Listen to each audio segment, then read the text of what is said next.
భారతదేశాన్ని ఎవడు పరిపాలించాడంటే బ్రిటిష్ వాడు 200 ఏళ్ళు పరిపాలించాడు. అంతకుముందు ఫ్రెంచ్ వాళ్ళు, డచ్ వాళ్ళు, దానికి ముందు మొఘలులు. ఇంతవరకే మనకు తెలుసు.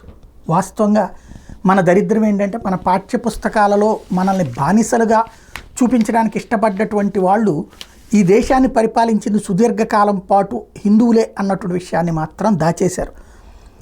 మౌర్యులు 550 సంవత్సరాలు పరిపాలించారు. అహోంలు 650 సంవత్సరాలు పరిపాలించారు. చాళుక్యులు 600 సంవత్సరాలు పరిపాలించారు. శాతవాహనులు 500 సంవత్సరాలు పరిపాలించారు. చోళులు 1000 సంవత్సరాలు పరిపాలించారు.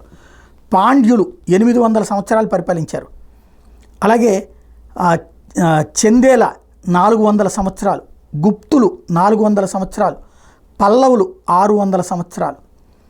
ఆ తర్వాత కాలంలోనే మొఘలులు వచ్చి పరిపాలించింది. దట్ మీన్స్ ఈ దేశాన్ని సుదీర్ఘకాలం పాటు హిందువులే పరిపాలించారు. అయితే మన మధ్యన ఉన్నటువంటి అంటే భారతదేశాన్ని మొత్తం అంటే ఈ దేశంలో ఉన్నటువంటి చిన్న చిన్న దేశాలుగా ఉండేది. అలాంటి చిన్న దేశాలని అన్నిటినీ కూడా కలుపుకుంటూ వీళ్ళ యొక్క సామ్రాజ్యాలు, అది గుప్త సామ్రాజ్యం అన్నో ఇట్లాంటి పేర్లతో పిలిచాను తప్పించి, చాళుక్యుల రాజ్యం అనినో ఇట్లా పిలిచాను తప్పించి భారతదేశం అని పిలవాల. దాన్ని భారతదేశ అఖండ భారతం అనినే వాళ్ళు పిలిచేవాళ్ళు. అఖండ భారతంలోని చాళుక్య రాజ్యం ఇట్లాగుండేది, లైక్ మన దేశంలో స్టేట్స్ టైప్లో. బట్ బ్రిటిష్ వాడు వచ్చేటప్పటికి ఆ మొత్తాన్ని కలిపి ఒకటి అన్నాడు. దాన్ని మనకు గుర్తుంది, కానీ ఈ దేశాన్ని పరిపాలించినటువంటి మన రాజుల గురించి చెప్పిన చరిత్ర లేకపోవడం మన తప్పు.